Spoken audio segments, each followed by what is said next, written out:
we're going to be going on like, oh, I'm sorry. Oh, hi, everyone. Good afternoon, good evening, good morning, depending on when and where you're watching this Facebook Live. This is the voice and the face of Dr. Tolu Olabinto. I'm the CEO and co-founder of Living Spring Family Medical Center here in the now hot city of Mansfield, Texas, not too far from Dallas. And here we help our patients live long and well because we believe the quality of life is just as important as the quantity of life. And so we're having conversations today on the topic, how can I decrease joint pain without meds? And I am honored to have not only a fellow alumni, like former classmate of mine, schoolmate of mine, but also a physician who's not just a physician, but physician at heart, Dr. Janice Brown. How are you doing, Doc? I am okay, Dr. Tolu. So thank you again for having me on. And so I guess I'll start just with a little bit of a background. As you mentioned, we went to the same medical school together. And I actually decided to major in physical medicine and rehab. And after that, I actually did a certification in medical acupuncture. And after that, functional medicine. Then I also did certification in life coaching. So Yeah. lifelong learning. I love your journey. And I love what you do and how you like to help people improve their quality and quantity of life. That resonated with me reading your bio. Now, for those who are watching live, hashtag live. Those who are watching replay, hashtag replay. For those who have friends on Facebook who are watching right now who should watch, just tag them in the comments and share as well. But Doc, please, why do you do what you do? That's my question. Why do you do what you do? I do what I do because of several things. I believe in a natural approach to health. And I think that's just from me growing up in the Caribbean. I'm from St. Croix. Combined with wanting to see people get better. And that's one of the reasons why I went into PM&R, physical medicine rehab, because you study a lot of the musculoskeletal system, the nervous system, and find ways to improve people's function.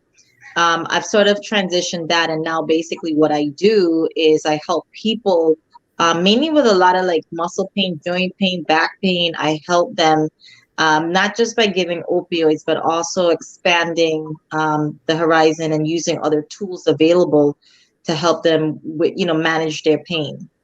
So I just like to see people, just like any doctor who goes to medical school, we all want to see people get better. I think for me with PM&R, we get to see them get better a little bit quicker. I see. I like that you like right then and there, you're able to see them actually get better. And that's rewarding itself.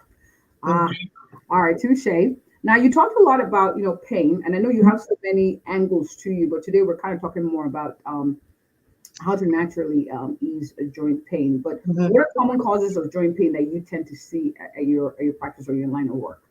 So obviously it's the osteoarthritis, which is the wear and tear. And, that's just, people actually breaking down their joints. But, one of the things about that type of arthritis or degeneration in the joint is that, to some extent it can be prevented. And the way to prevent it is actually by supporting and making sure that the muscles surrounding the joint that actually helps to move that joint is strong and allows the joint to maintain its function. Because a lot of people are weak; they have weak muscles.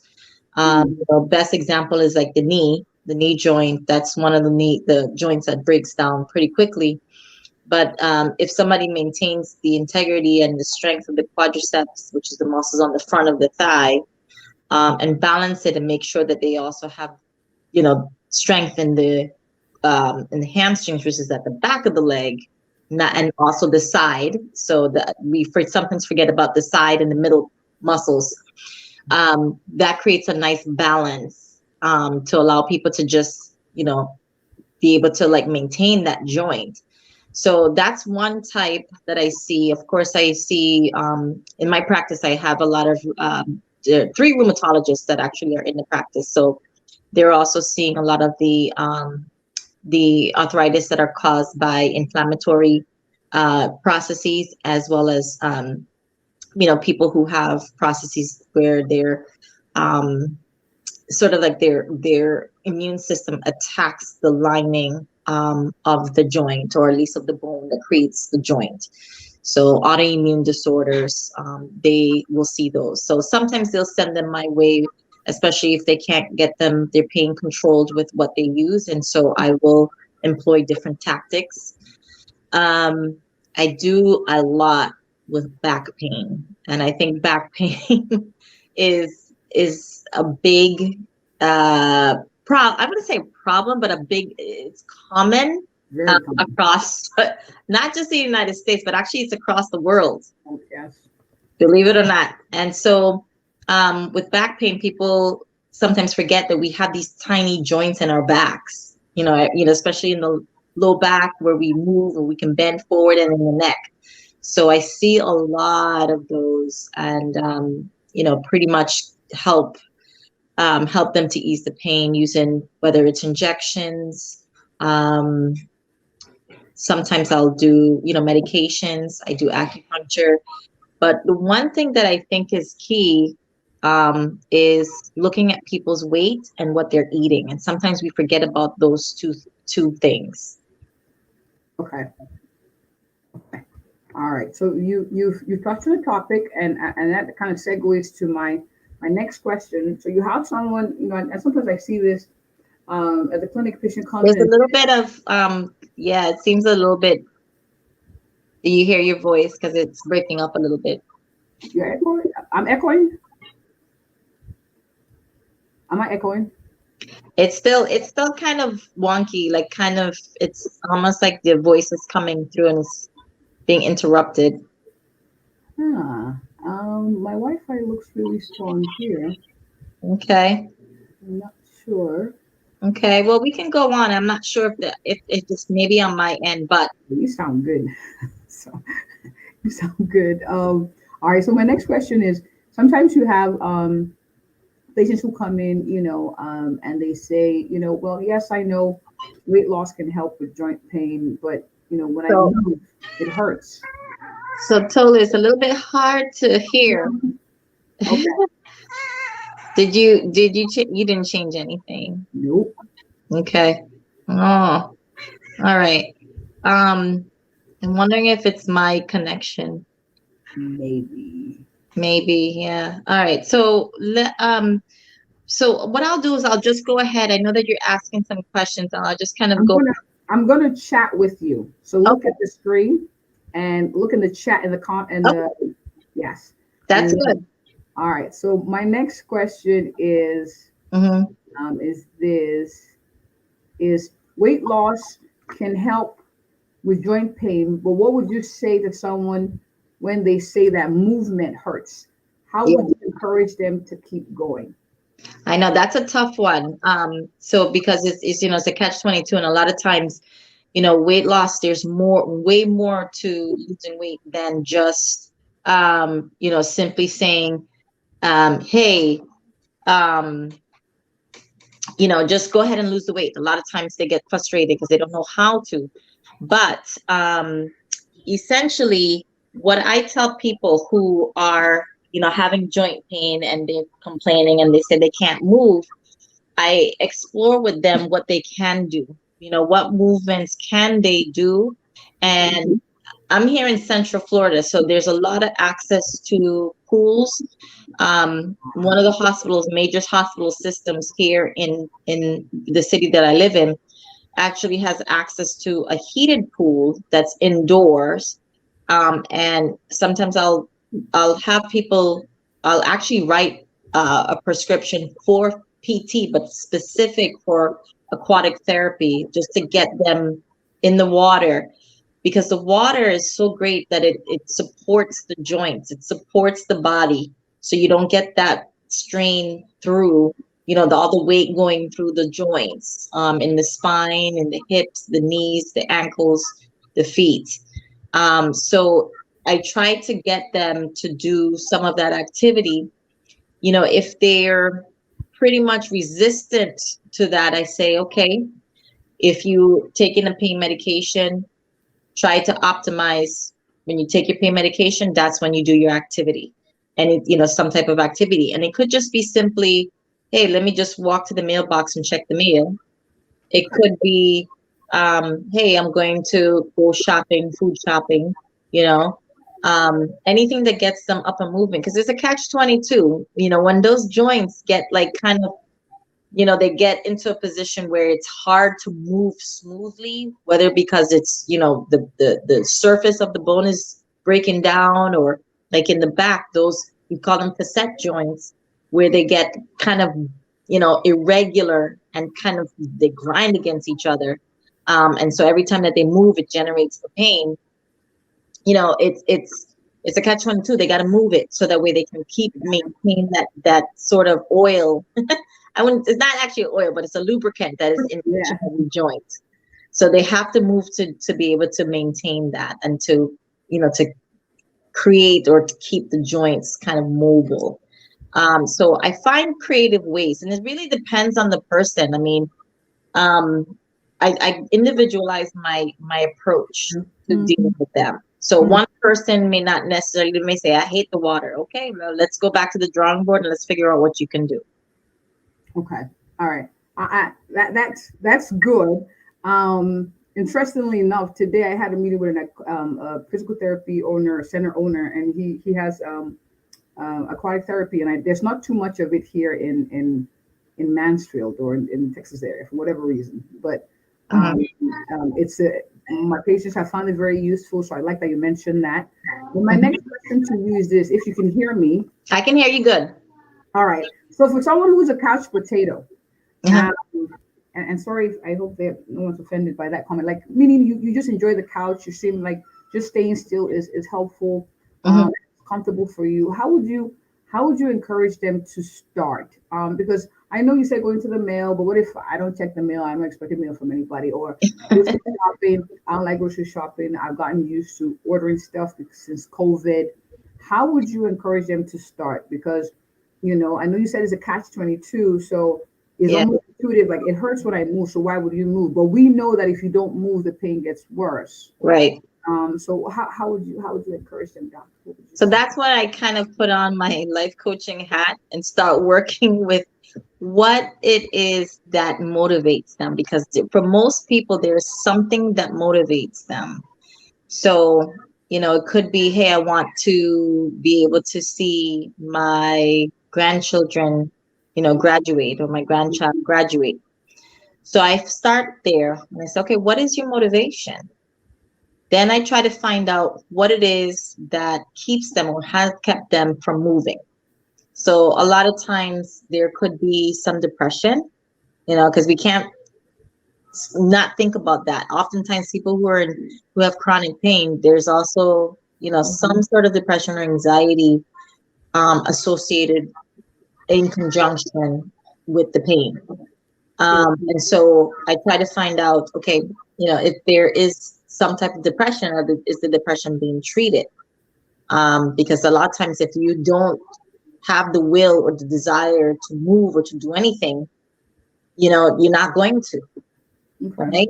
So, that's where the family medicine folks come in, like to be able to, talk with, their patients and find out, hey, are they being treated for depression? Can we get them on something if that's the case?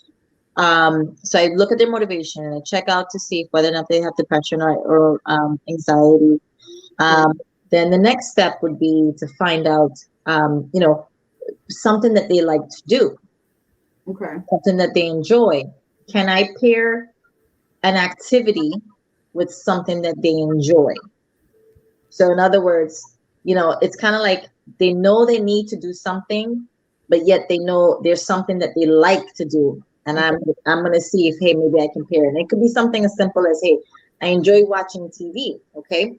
So if you enjoy watching TV, right, can you get one of those bikes, those stationary bikes, the ones that you can actually put on the floor, not the whole bike, but can you start there and say that every time that you sit down to watch a show, that's what you're going to do? You're going to pedal, or do some kind of activity. For those who are a little bit more mobile, hey, can you say every time that you are watching a show or you're doing something that you enjoy, can you pair it with an activity? So that's kind of where I would go the next time around. And then, if they give me resistance, I just keep at it. Every time I'm relentless. Every time I see them, I say, okay, hey, so are you getting active? Are you getting moving? Okay, so what are some of the things that, you're doing? If that doesn't work, I also will target something that's an easy, sort of like a low-lying fruit, if you want to think of it that way, something that they can change easily. So movement may not be something that they're readily available, but they may say, hey, I do want to eat better, right? Okay, so then let's target the food choices and the diet. Let's see if we can start there. So most people, I would say, have a motivation or something that drives them to want to feel better. There's not a lot of people who enjoy feeling better. They may seem as though they want to kind of just stay where they're at, but if you dig a little bit deeper, there may be fear that's holding them back from moving forward, because maybe something failed. They failed a particular therapy. They didn't do well. They had a bad outcome or a bad side effect from something they tried. So I dig a little bit deeper to really find out, like, kind of what's going on and what's preventing them from actually doing what they're supposed to do, or not supposed to do, but would be beneficial for them. Yes. I like how you word how you reworded that. I have to be careful what I say, because I mean, like, the goal is not to offend anybody. It's not like telling you, oh, you have to. There's nobody that I tell my patients, I say, listen, just because I make a recommendation for something doesn't mean that you have to do it. Right. It's your choice, your body. Ultimately, it's your decision. I'm only making suggestion. The only thing I can think of is, if you come to me, that means that you're looking for some type of solution. Right. And you're seeking solutions. So I'm here to help you find that solution. And one of the things I can just garner in just talking to you is that you don't give up on patients. So there's something that can be done to improve the quality of life. And sometimes it needs more encouragement, needs to kind of tease out, some fears or known to them and sometimes not known to them as well in discussion to help them reach their goals. I want to touch on one more thing that you do, though. You do acupuncture. Yes. Right? When would you recommend and of course, we know these are medical suggestions. We do encourage them to kind of make an appointment with their own doctors to come up with a plan that's good for them. But when would you suggest acupuncture? Is there a time you do it? Like, who would you recommend this for? Typically, I recommend acupuncture for people who have a lot of sensitivity to medications. They don't do well, and a lot of times the older population, they don't do well with a lot of the stronger pain medication. It causes them to have dizziness. They're at increased risk for falls. So I typically would recommend those population, the older population, or anybody who's not very tolerant of medications, to try acupuncture. The other sort of criteria that I look at is whether or not they have an actual structural problem in their musculoskeletal system. When I say structural, meaning that I can look at it, I can see it on imaging and say, oh no, this is something that needs to be corrected. This is a surgical procedure. This is something that needs to be done. So for example, stenosis, spinal stenosis. So, the hole through which the spinal cord passes, that can be tight for a number of different reasons that I'm not going to go into right now. However, that I consider a structural problem. So if somebody has that and they have symptoms, meaning that they can barely stand up, they're having a lot of like sharp pain that goes down into the legs. There may even be having like bowel or bladder issues. I tell them, look, that's a surgical problem. That's not something that acupuncture is going to help, because acupuncture does not change the structure of anything. What it does is it helps to regulate and modulate, meaning change the responsive nervous system, the conduction of those nerves and how we interpret pain. It affects that. So the people that would benefit really well with acupuncture, those who may have the arthritis in the back, right? They may have arthritis of other joints, but nothing structurally wrong that needs a surgical intervention. Okay. People who have a lot of muscle pain, because that is something that's very common. Okay. People come in and they say, hey, I have, pain as soon as you touch the muscle. They may have what we call trigger points, Yeah. tight areas, tight bands of muscles, tight areas, I would say, of the fascia. That's when you touch the muscle, it hurts. So those people I would, highly recommend, for acupuncture. And then of course, migraines, if they're having migraine headaches, a lot of migraine headache people, like anyone with that, they typically will do well with acupuncture. And then also too, those people who, they may be having some GI issues. I will see them for that as well, because sometimes, if you have pain in the abdomen, that can refer pain elsewhere and can sometimes cause pain to be felt in, like, muscles and in other areas of the body.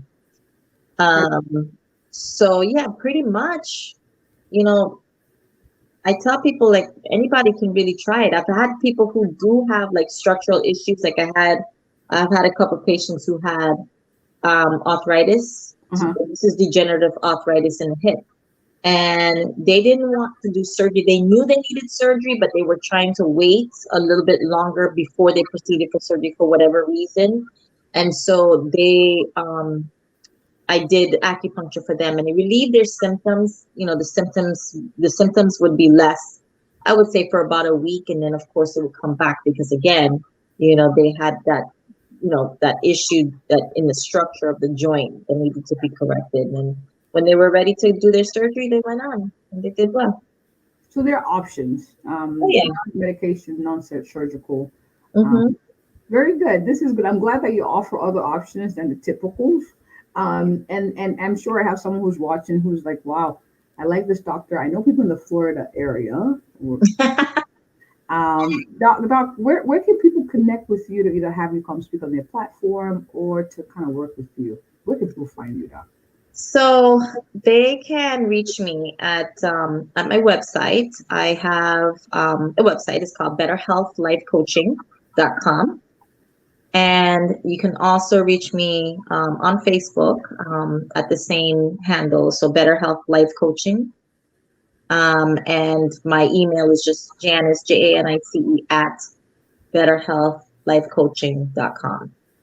So everything is spelled out. It's kind of long, but hopefully people remember Better Health Life Coaching. Better Health. I'm going to put a post right here so that way you'll have access to it. Better Health. Mm-hmm.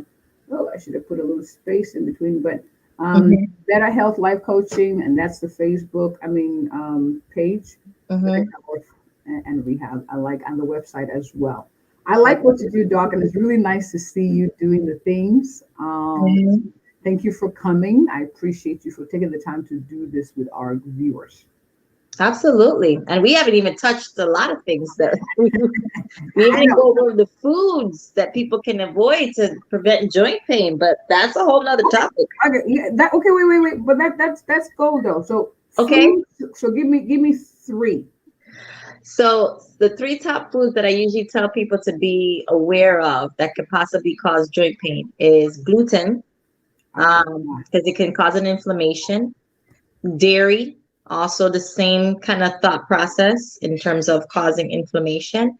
And for some people, it's the what they call the nightshades.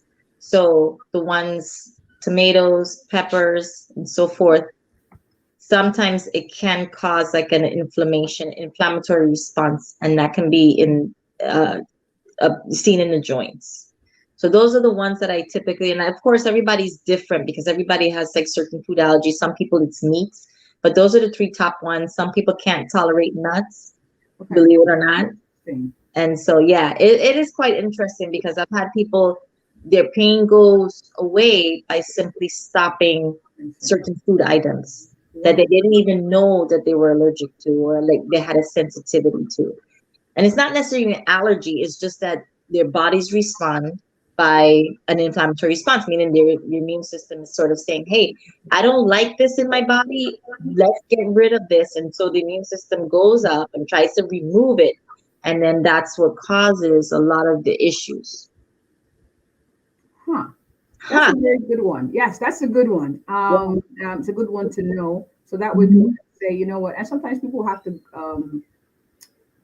almost like do a self allergy Mhm. test, right? Where you take out certain foods and see. Yeah. Mhm. I'm good at taking out sugar, like processed foods, limit those and see first. No, that's a big one. And then of course you got your gout patients too. Mhm. And they can, they know that they have to avoid certain foods, the ones that has the purines in it. So yeah, beer, alcohol, shrimp, shellfish, they have to avoid those things. So, because we didn't even talk about gout, that's what I'm saying. It's just like this mountain. We could just go All on the and on things. when we talk about like what causes joint pain. I'm trying to type it here. Food can be a source of joint pain. Okay. Mm-hmm. All right. We're going to do a part two. Okay. Um, so because usually the time goes by quickly, so that's not unusual. But we'll do Yeah. a part two where we talk about how I can use foods Mm-hmm. for my joint pain. So we could do that maybe in a couple of months. So this is good, and Sure. you've Yeah. agreed to live live, so we're good. But thank you so much for coming. This was very rich. Absolutely. Yes. And I'm hoping that, and I'm trusting that those who are watching live replay, you forward to those who could use this, who will find this useful. And of course, share Dr. Janice's information as well with them. Okay. Thank All you so right. much, Doc. I appreciate you. Um, Welcome. and then for those of you who watch live, those who watch on replay, thank you for joining. And if you or anyone you know is looking for an awesome, a thorough, and a passionate family physician that helps you live long and well, and has conversations in line with that, I am she. Have a good one, everyone. Thanks.